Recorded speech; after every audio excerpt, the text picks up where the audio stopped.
Years ago, in the midst of the sex scandal involving then-President Bill Clinton and Monica Lewinsky, World Magazine published an open letter to one of the men who had been selected by President Clinton to be his spiritual advisor in the aftermath of that scandal.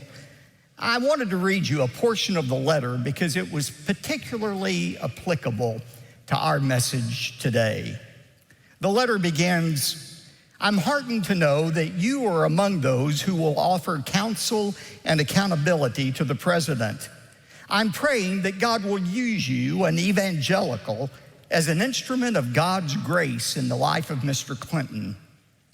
I hope you won't be offended if I'm so bold as to offer a few words of advice.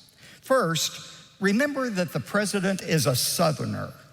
There are something interesting things you should know about those of us who are Southerners. One is that many of us suffer from the Elvis syndrome, by which I mean the ability to stand around the piano at Graceland and sing gospel songs with tears in our eyes, then go upstairs to fornicate and persuade ourselves in the morning that the real person is the hymn-singing person.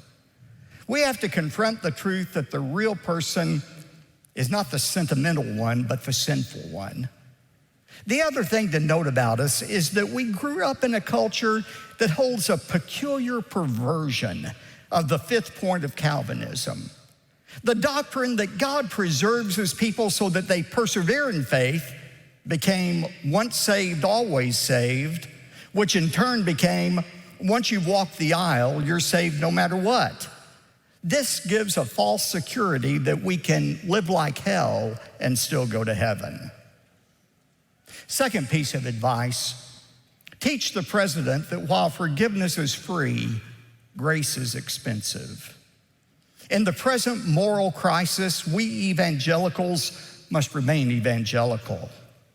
And that means refusing the Jewish idea that we can atone for our sins and the Roman Catholic idea that we can make up for our sins through acts of penance. Forgiveness is free, granted immediately and completely to those who confess their sins and claim Christ.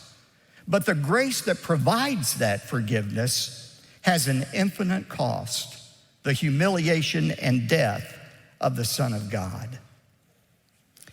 Now let's turn the spotlight away from the former president and shine it on ourselves for just a moment.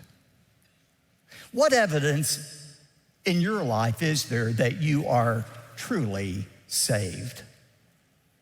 I'm afraid too many Christians today suffer from the Elvis syndrome. They think that because they have their so-called ticket to heaven, they can live any way they choose to live. They can gather together on Sundays and sing hymns and feel exhilarated and have tears in their eyes, but go out and live like the devil the rest of the week without any consequence whatsoever. They cling to the doctrine, once saved, always saved, putting the emphasis on the wrong phrase. You see, even more important than the phrase always saved is the phrase once saved. The only people who can have assurance of salvation are those who have been truly saved. The security of the believer only applies to those who are truly believers. And let me be very clear about this. While the basis of our salvation is always grace, the evidence of our salvation is our obedience to God. And you can't separate one from the other.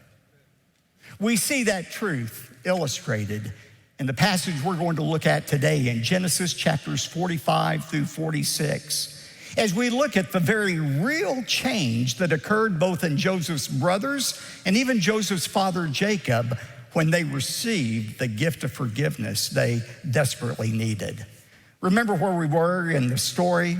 Last time we saw the dramatic account of where Joseph actually revealed his identity to his brothers. They thought they had been dealing with just the prime minister of Egypt. It was their own brother Joseph whom they had sold into slavery. And we saw how Joseph evidences true forgiveness. True forgiveness resists unnecessary embarrassment. Joseph tried to deal with his brothers as privately as possible. It relieves the offender of unhealthy grief. Joseph said to his brothers, don't be angry with yourselves.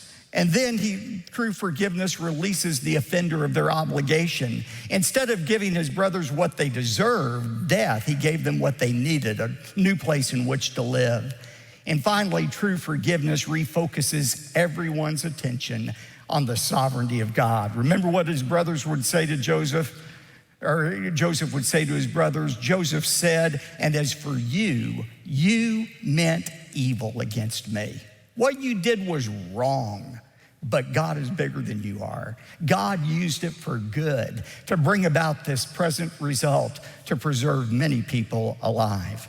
And so after that great revelation of his identity, the story continues in verse 16 of chapter 45 as we look at the change that occurred in both Joseph's brothers and his fathers. First of all, let's look at the brothers. They evidenced a change in attitude after they were forgiven. Look at verse 16.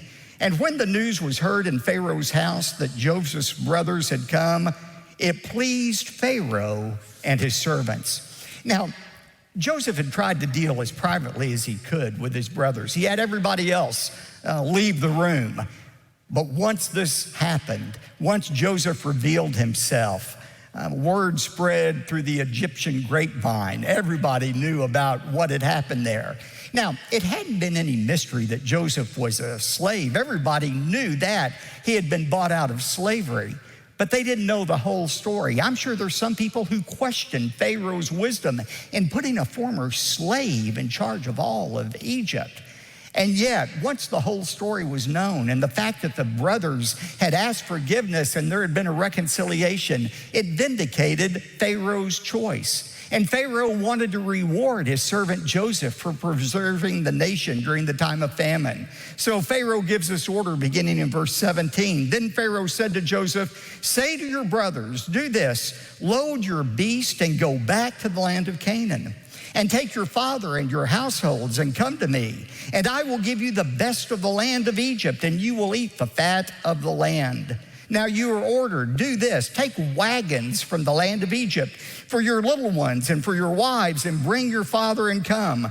But don't concern yourselves with your goods, for the best of all the land of Egypt is yours. You see what he's doing? He doesn't know he's accomplishing God's will. He doesn't even believe in God probably, but Pharaoh's accomplishing God's purpose. He said, I want you, Joseph, to tell your brothers to go back with empty wagons from Egypt and load up all the junk and move it back to the land of Egypt. Now remember, the Egyptians are the ones who invented the wheel. They're the ones who invented the wagons. It's like Pharaoh is sending the moving vans to go ahead and pick up this fledgling nucleus of the nation of Israel, about 70 people total, the brothers, their wives, their children and grandchildren, and move them to Egypt.